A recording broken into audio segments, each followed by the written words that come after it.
बड़ा पाल रे सब बड़ा बडेरा, सब बड़ा बडेरा वो जी सब लोग लगाया वो जी ठाकरिया ने समझा वो जी।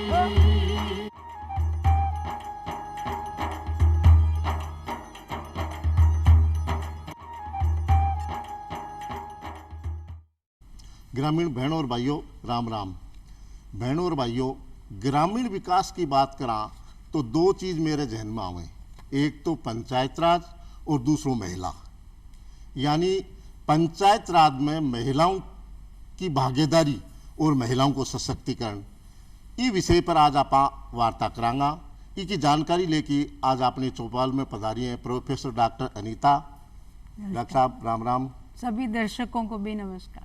और दूसरा विशेषज्ञ एक सरपंच मीनाक्षी, सरपंच ग्राम पंचायत नौरंगपुरा, पंचायत समिति विराटनगर, जिला जयपुर। सरपंच साहब राम राम साहब। राम राम साहब। तो प्रोफेसर मैडम, जहाँ बात आवे क्या सशक्तिकरण, तो सशक्तिकरण को आशय आपसे भी चाहूँगा, सशक्तिकरण को क्या मतलब हुआ? हाँ जी, सही आपने फरमाया। देखिए, सशक्तिकरण का मूल शब्द शक्ति है, और आज जब हम दर्शकों से मुखातिब हैं, दुर्गा अष्टमी मनाई जा रही है देश में। दुर्गा शक्ति का प्रतीक हैं, और महिलाएं भी सशक्त बने, अपने जीवन के, अपने सामाजिक जीवन, आर्थिक जीवन, राजनीतिक जीवन, शिक्षा संबंधी फैसले लेने में खुद सक्षम बने, अपने ज़िंदगी के फैसले खुद ले सकें, निर्भीक निडर होके, और हर क्षेत्र में, चाहे सामाजिक, सांस्कृतिक, आर्थिक, राजनीतिक, वो भी योगदान करें, समाज में बराबर की भागीदारी निभाएं। आधी आबादी महिलाओं की है, तो मिलकर समाज की उत्पादकता बढ़ाएं, देश की उत्पादकता बढ़ाएं, हर क्षेत्र में अग्रणी भूमिका निभाएं और अपने जीवन के फैसले खुद लेने में सक्षम बने। यानी आपको कहने को मतलब वो है कि महिला ताकतवर बने, पढ़ाई लिखाई में बने, कामकाज में बने, हर क्षेत्र में ताकतवर बने, तो महिला को सशक्तिकरण हो जा। तो मैडम, मैं एक जिक्र और चाहूंगा आपसे जी, कि जो वर्तमान अपने पंचायत राज को राजस्थान में ढांचो है, बी को के स्तर है, के प्रकार को है, बी पर भी प्रकाश डालो जा। जी, वर्तमान में देखिए, राजस्थान में ही नहीं, पूरे देश में 73वें संविधान संशोधन जो 1992 में आया और 24 अप्रैल 1994 से लागू हो गया, उसके बाद से पूरे देश में ही त्रिस्तरीय ढांचा पंचायती राज संस्थाओं का है। सबसे स्थानीय निचले गांव के स्तर पे ग्राम पंचायतें हैं, उसके बाद मध्यवर्ती पंचायतें हैं जो ब्लॉक पंचायत, पंचायत समिति राजस्थान में कहते हैं, कहीं मंडल पंचायत किन्हीं राज्यों में कहते हैं, तो वो ब्लॉक स्तर की हैं, और ज़िला स्तर पे ज़िला पंचायत है। संविधान में 73वें संविधान संशोधन के बाद भारतीय संविधान में जो नया अध्याय जुड़ा, वो अध्याय 9 है, पार्ट 9 ऑफ इंडियन कॉन्स्टिट्यूशन।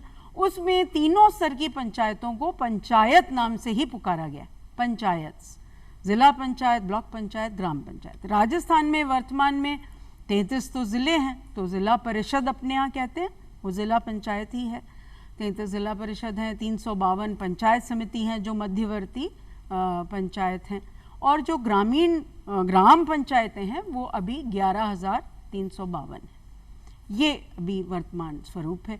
और पूरे देश में तो करीब 2.5 लाख ग्राम पंचायतें हैं, और पंचायत समितियां करीब 7,000 हैं, और ज़िले 700 से ऊपर हैं, 750 के करीब ज़िले हैं।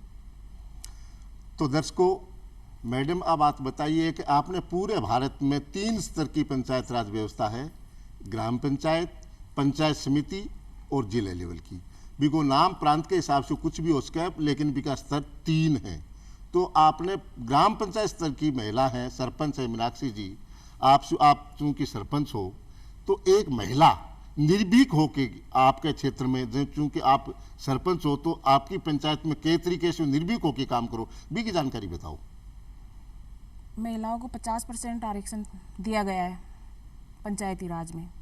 वसुंधरा राजे जब भी मुख्यमंत्री थी तब, लेकिन मैंने देखा है महिलाओं सरपंच तो बन जाती है, लेकिन वो निर्भीक होकर काम नहीं करती। मेरे साथ 16 सरपंच हैं, मेरे अलावा 15 हैं। मैं जब भी किसी पंचायती स्तरीय मीटिंग में जाती हूँ तो एक भी महिला, उनके प्रतिनिधि नज़र आते हैं, महिला नहीं नज़र आती ना। मैं उनको, जब मैं दूसरी पंचायतों में जाती हूँ तो मैं देखती हूँ कि महिलाएं सरपंच नाम से सरपंच है, जबकि उनके हस्ताक्षर तक उनके प्रतिनिधि करते हैं, जो कहीं ना कहीं मुझे बहुत ऐसे अंदर से फील होता है कि आज भी इस समय में हमारी ये स्थिति है, जब हम हर तरीके से सक्षम है लेकिन हमें एक दिखावे के लिए राजनीति में ऐसे कि वही सरपंच है, जब हमें काम ही नहीं करने दिया जा रहा तो मतलब क्या है उस क्षेत्र में जाने से। तो मैं तो लेकिन मेरे परिवार का सरपंच बनने के बाद बहुत बड़ा योगदान है, उन्होंने सारे अधिकार मुझे खुद को दिए, डिसीजन लेने के अधिकार मुझे खुद को दिए। जब मैं 2020 में सरपंच बनी, पहली बार पंचायत गई तो मुझे इतना अनुभव नहीं था पंचायत का, लेकिन वहाँ जाके धीरे धीरे कदम से कदम बढ़ाई तो ऐसे लगा कि मैं भी बहुत कुछ कर सकती हूँ।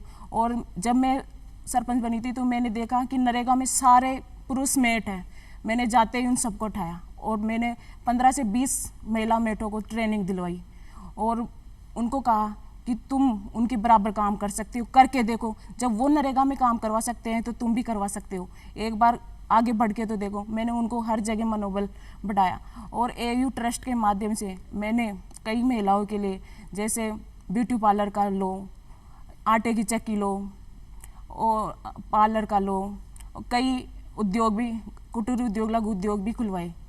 तो इस तरीके से निर्भीक होकर काम करना चाहिए। हाँ बिल्कुल, मैडम ने अभी बताया था सशक्तिकरण। मेरे नेहरू जी ने, हमारे जो प्रधानमंत्री हैं, उन्होंने कहा था सशक्तिकरण का मतलब है महिलाओं को शक्तिशाली बनाना।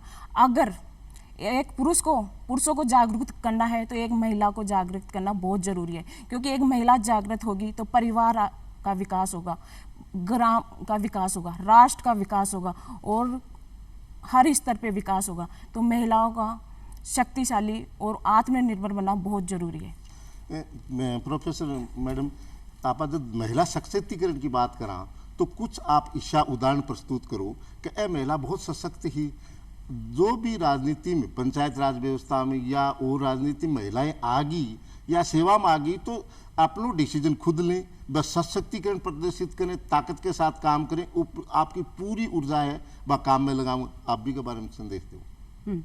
तो सबसे पहले तो मैं ये बताना चाहूँगी कि इस समय देश की जो एक उजली तस्वीर बनी है वो पंचायती राज में महिला भागीदारी के फलस्वरूप बनी है। देखिए, संसद में और विधायिकाओं में अभी भी महिला भागीदारी 15% के नीचे चल रही, लेकिन 73वें संविधान संशोधन में जो तब्दीली आई वो तो था कि न्यूनतम 1/3 पदों पर आरक्षण सदस्य सीटों पे भी और अध्यक्ष पदों पे भी तीनों स्तर के पंचायती राज संस्थाओं में देश में दिया गया। तो ये 1994 से शुरुआत हुई।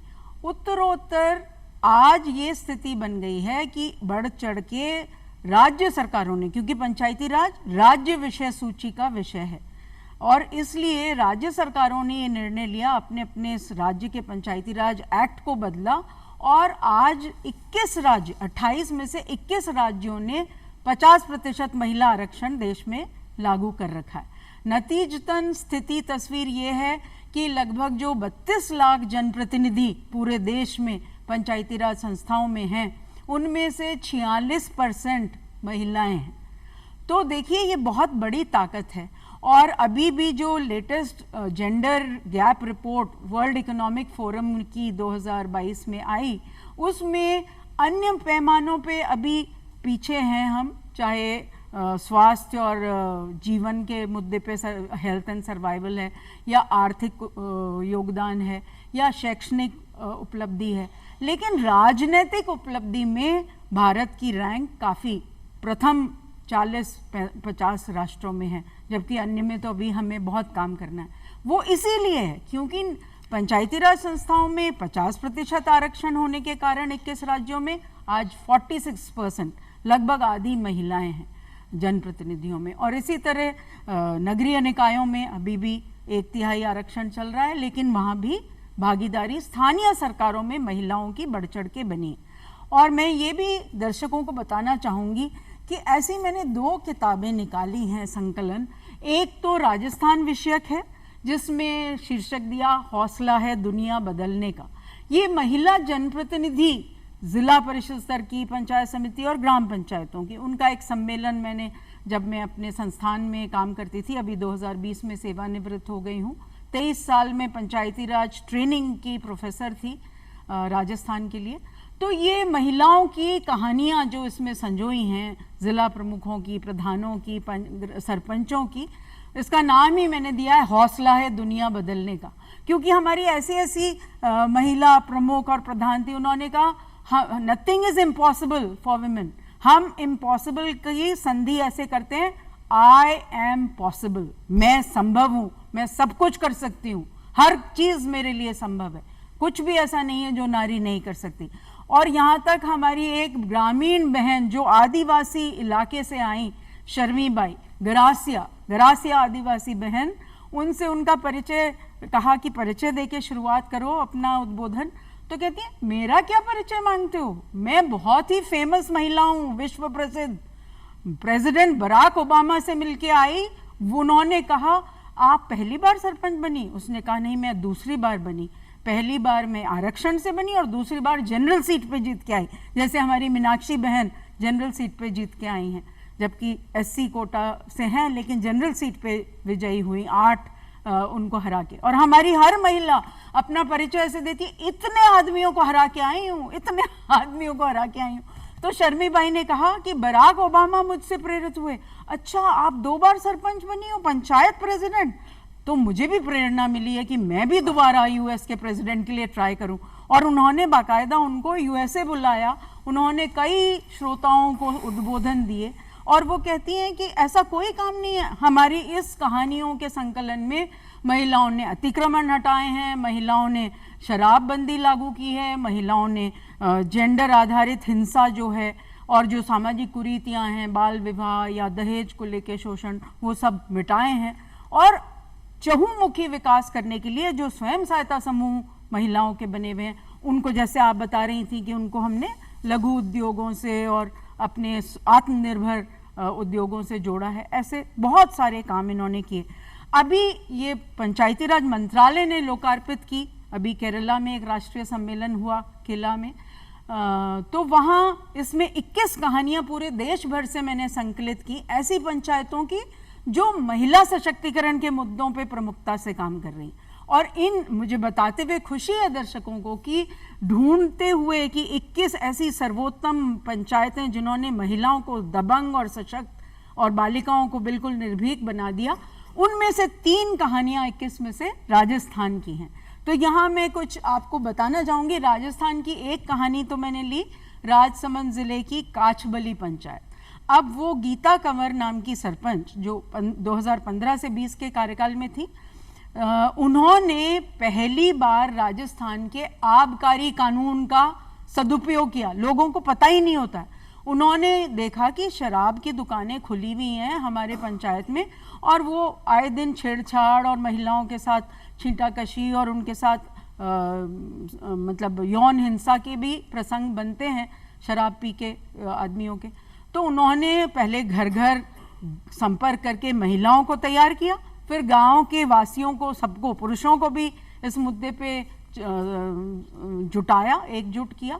और उन्होंने कलेक्टर को आबकारी कानून का हवाला देते हुए, राजस्थान एक्साइज एक्ट 1975 का बना हुआ है, पहली बार किसी पंचायत ने उस कानून का सहारा लिया और कहा कि हम अपनी हम वोटर इतने आपको पत्र दे रहे हैं, हमारे यहाँ पंचायत से दुकानें शराब की हटाइए।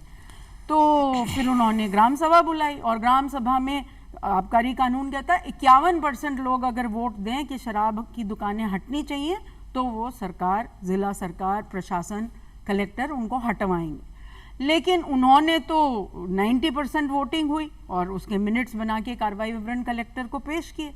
तो कलेक्टर ने कहा कि भाई आपने कर ली ग्राम सभा और 90% वोटिंग पर हमारे ऑब्जर्वर को तो बुलाया नहीं, ना आबकारी विभाग का कोई ऑब्जर्वर था, ना कलेक्टर का ऑब्जर्वर था, हमें क्या पता ये ग्राम सभा कागजों में हुई कि असल में हुई। तो आप दोबारा बुलाइए तो हम अपने ऑब्जर्वर अपॉइंट करेंगे। तो उन्होंने चुनौती स्वीकारी, उन्होंने कहा बिल्कुल, तारीख उनसे मंजूर करके तय की, दोबारा ग्राम सभा बुलाई। अब के बार 95% वोट डले इस पक्ष में कि शराब यहाँ से हटाई जाए, शराबबंदी लागू की जाए। हमें अपने पंचायत में शराब की दुकानें नहीं चाहिए। और नतीजतन उस महिला ने ये कर दिखाया। ये राजस्थान की पहली शराबबंदी लागू करने वाली पंचायत बनी, महिला सरपंच का हौसला है। और इनको देख के एक तरंग, जल तरंग जैसा प्रभाव पड़ा। फिर तो राजसमंद में भी, जयपुर में भी, बहुत सारे जिलों में शराबबंदी लागू करने के लिए पंचायतों ने ग्राम सभा के बहुमत से शराब की दुकानें हटाने का सिलसिला पकड़ा। और इससे जेंडर आधारित हिंसा भी कम हुई, जो यौन हिंसा, छेड़खानी और अश्लील व्यवहार, ये सब कम हुआ। तो ये बहुत बड़ा एक उदाहरण। दूसरा एक उदाहरण राजस्थान का जो मैंने लिया है वो पिपलांत्री, आपने नाम सुना होगा। पिपलांत्री को जिक्र आप बाद में करांगा, पहले अच्छा, बढ़ेंगे। हाँ। ठीक है। हाँ। हाँ, तो आगे मीनाक्षी जी, बात जब आवे सशक्तिकरण की बात करें, निर्भीकता की बात करें, तो मतलब आप बा महिलाओं ने कि कहना चाहो कि आपकी तरह निर्भयों की काम करें और ग्राम पंचायत में जो महिला की ग्राम सभा में भागीदारी है बा बढ़ावें, इसके संदर्भ में क्या कहना चाहो? देखो, महिलाओं को पंचायती राज में 50% आरक्षण दिया गया है और महिला जनप्रतिनिधि चुन के भी जाता है, लेकिन वो इस हिसाब से काम नहीं करता। तो मैं तो पहला तो परिवार होता है भी, परिवार का अगर महिला को पूरा संपूर्ण सपोर्ट मिलता है तो वो महिला आगे बढ़ सकती। लेकिन परिवार ये कहेगा नहीं, तू तो सरपंच नहीं बन गई, कर तो हम ही लेंगे, तू तो कोई आए तो हमें बता दिया कर। ये चीज़ें गलत है, ये सब कुछ गलत है। अब अगर आपने उसको वहाँ तक पहुँचाया, सरपंच का चुनाव लड़ाया है, तो उसको पंचायत तक जाने दो, घर से बाहर निकालो, है ना। मैंने देखा है कई महिलाएं सरपंच बन जाती है, पंचायत भी इतना बड़ा घूंघट निकाल के। अरे जब आपने उसको चुनाव लड़वाया है, वहाँ तक पहुँचा है, तो उसको घूंघट, पहली जो सीढ़ी है घूंघट हटवाना, क्योंकि वो अपना काम तभी कर पाएगी जब लोगों से फेस टू फेस बात कर पाएगी। जब अपने विचार ही प्रकट नहीं कर पाएगी तो वो काम क्या करेगी, है ना। सिग्नेचर तो एक अनपढ़ महिला को भी सिखाया जा सकता है। दूसरी मैं ये कहना चाहती हूँ, जो सरकार ने पंचायती राज में जो ये शिक्षा का उठाया है, उसको वापस लागू करना चाहिए। क्योंकि एक तरफ तो हम सब काम ऑनलाइन करते हैं, दूसरी तरफ अपन ये कहते हैं कि अनपढ़ महिला भी सरपंच बन सकती है। जब आप एक अनपढ़ महिला को सरपंच बना रहे हो, जब उसे पता ही नहीं है कि सेक्रेटरी अपने क्या काम करवा रहा है, क्या कौन से चेक कर रहा है, कौन से काम सैंक्शन करवा रहे हैं, जब उसे पता ही नहीं है ऑनलाइन क्या काम हो रहे हैं, क्या नहीं हो रहे हैं, तो फिर सरपंच बनने का मतलब क्या है। जो सरपंच महिला बनती है उसे पता होना चाहिए कि हमारी पंचायत में क्या हो रहा है और किस तरीके से काम होते हैं। और आपने कहा कि महिलाओं को ग्राम सभा तक, तो ग्राम सभा तक पहुंचाने के लिए मैं देखती हूँ, मैं तो मेरी खुद की पंचायत से देखती हूँ, 70 से 80% लोग ही ग्राम सभा में आते हैं, महिलाएं बहुत कम आती। तो जो भी जनप्रतिनिधि महिला सरपंच बनते हैं, उनको महिलाओं को मोटिवेट करना चाहिए कि अगर मैं पंचायत तक समस्याएं सुलझाने के लिए जा सकती हूँ, तो आप अपनी समस्याएं लेकर क्यों नहीं जा सकती। आपकी चाहे कोई सी भी समस्या हो, घरेलू हो, बाहर की हो, है ना। मैंने मेरी पंचायत में देखा है, बहुत सारी महिलाओं के पति दारू पीते हैं, रात को मारते हैं, मारपीट करते हैं, और वो सहन करती है। मुझे बड़ा दुख होता है। कई बार मेरा गांव है एक छोटा सा भेरुपुरा, कई बार रोते रोते 10 बजे मेरे पास आती है, 11 बजे मेरे पास आती है। मैं उनको ये कहती हूँ, आपको अपनी लड़ाई खुद लड़नी पड़ेगी। मैं तो आपका साथ दे सकती हूँ, आपके साथ चल सकती हूँ, लेकिन कानूनी लड़ाई तो आपको हिम्मत करके खुद लड़नी पड़ेगी। और आप लड़ोगे ना तो देखना, ये आप पे अत्याचार करना बंद कर देंगे, है ना। और ऐसे ही हमारी सरकार ने घरेलू हिंसा संरक्षण अधिनियम 2005 में लाया और 26 अक्टूबर 2006 में उसे लागू किया है, जो एक बहुत अच्छा अधिनियम है। इससे महिलाओं को अधिकारों का संरक्षण मिलेगा और वो कानून के तहत अपने अधिकारों के लिए लड़ सकेगी और वहाँ तक पहुँच सकेगी।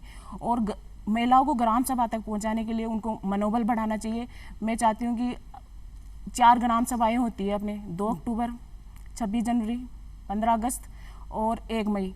तो ग्राम सभा होने से पहले 10 दिन पहले उनका प्रचार करना चाहिए, उनको बताना चाहिए कि ग्राम सभा से हम क्या से क्या कर सकते हैं। तो दर्शकों, दोनों शख्सियत मेरे बात समझ में आ गई कि हौसला अफजाई करना अपन महिलाओं को।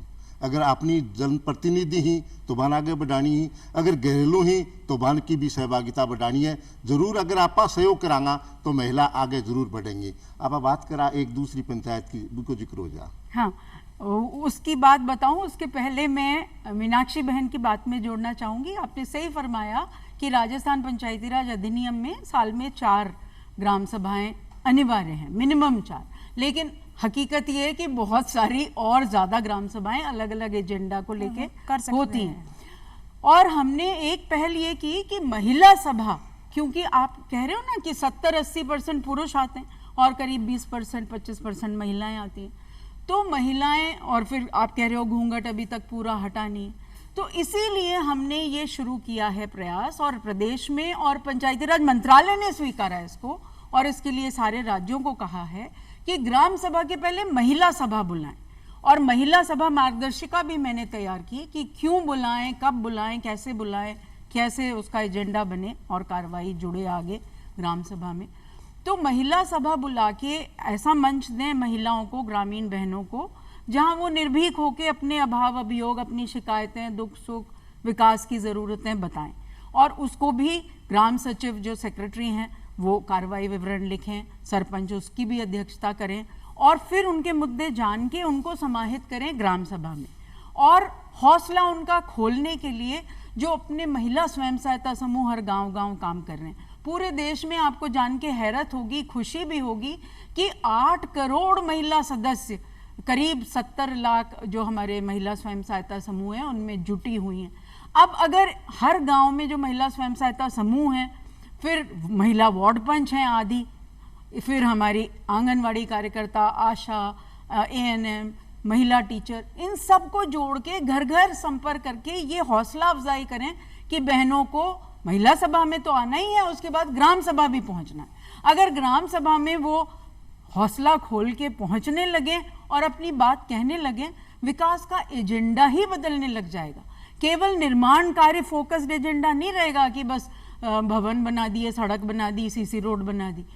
आप देखिए जहां जहां महिला सरपंच हैं, देश में ऐसे अध्ययन हुए हैं, और जो नोबेल लॉरिएट हैं एस्थर डुफ्लो, जो कि अरिजीत बनर्जी के वाइफ भी हैं और उनके साथ उनको नोबेल प्राइज मिला, EPW इकोनॉमिक पॉलिटिकल वीकली में उनके लेख छपे हैं कि जहां महिला अध्यक्ष हैं वहां की पंचायतों में बेहतर काम हुआ है, क्योंकि वो मानव विकास के मुद्दों पे काम करती हैं।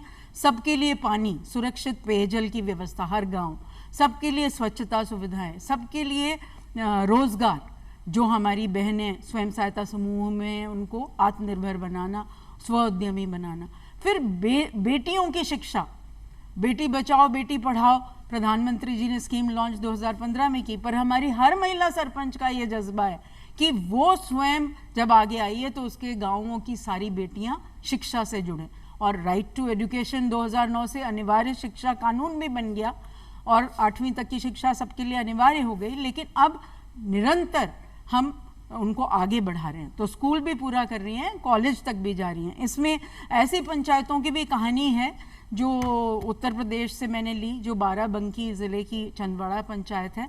वो जैसे सोशल ऑडिट तो आप जानते हो, सामाजिक अंकेक्षण अपन करते हैं, नरेगा के तहत अनिवार्य है, अन्य योजनाओं का भी करते हैं, लेकिन इन्होंने एक नई परिपाटी शुरू की रही, सेफ्टी ऑडिट, सुरक्षा ऑडिट, कि हमारी स्कूल जाने की ड्रॉप आउट रेट बच्चियों की क्यों बढ़ती है जब वो जैसे टीनेजर बन जाती हैं, मतलब माहवारी आने लगती है, तो वो संकोच करती हैं, रास्ते में छेड़छाड़ न हो जाए, कोई दुर्घटना न हो जाए, कोई उनके साथ अभद्र व्यवहार, अश्लील व्यवहार न हो जाए, तो माँ बाप घर बिठा देते हैं। तो उन्होंने सेफ्टी ऑडिट में गाँव के थ्रू सारे जो पंचायत के गाँव में उनमें सेफ्टी वॉक की कि कहाँ कहाँ बेटियों को असुरक्षा का भाव महसूस होता है, कहाँ पे छेड़खानी होती है। जहाँ जहाँ उन्होंने ऐसे स्पॉट बताए उसका मानचित्रीकरण करके उन्होंने वहाँ CCTV कैमरे लगवा दिए और सर्विलेंस है, 24 घंटे निगरानी, 24 घंटे 7 दिन। गश्ती दल बना दिए समुदाय के, नव युवक मंडल, नव बालिका, किशोर बालिका मंडल, गश्ती दल खुद ही निगरानी कर रहे हैं कि लड़कियां जब स्कूल से आती जाती हैं। और साइकिल बैंक बना दिए कि लड़कियों को, सबको, स्कूल जाने वाली लड़कियों को, कॉलेज जाने वाली लड़कियों को साइकिल, और CCTV कैमरे जहाँ जहाँ उनको असुरक्षा का भाव है। तो देखिए उससे बहुत गजब हुआ। ऐसा ही पुनसरी पंचायत गुजरात ने किया, स्मार्ट पंचायत जो देश की कहलाती है, पहली स्मार्ट पंचायत। हमारी पिपलांत्री जो राजसमंद की पंचायत है, और हमारे श्याम सुंदर पालीवाल सरपंच जी को अभी 2021 में ही 26 जनवरी को अपना पद्मश्री पुरस्कार से नवाजा गया है। देश में अब तक 2 ही सरपंचों को पद्मश्री मिला है, एक पोपटराव पवार जो हिवड़े बाजार पंचायत अहमदनगर महाराष्ट्र के हैं, जिन्होंने गरीबी से समृद्धि और चहुमुखी विकास महिलाओं के सहयोग से अपनी पंचायत का कायाकल्प किया। आज वहाँ सबसे ज़्यादा करोड़पति हैं देश के, और वहाँ की पर कैपिटा इनकम पूरे सारे एवरेज से ज्यादा है। पिपलांत्री में हर बेटी के जन्म पे 111 पेड़ लगाए हैं। आज 5 लाख पेड़ हैं। हाँ। हरा हो गया गांव, पर्यावरण की दृष्टि से भी आत्मनिर्भर बन गया, और महिला स्वयं सहायता समूह एलोवेरा, आंवला, इन सब उत्पादों से अपनी आजीविका कमाए। प्रोफेसर अनीता मैडम, आप चौपाल में पधारी, महिला सशक्तिकरण की जानकारी दी, बहुत बहुत धन्यवाद। मैडम मीनाक्षी, आपको भी बहुत बहुत धन्यवाद। आज अपनी चौपाल को टेम हथे खत्म हुआ, चला। राम राम साहब।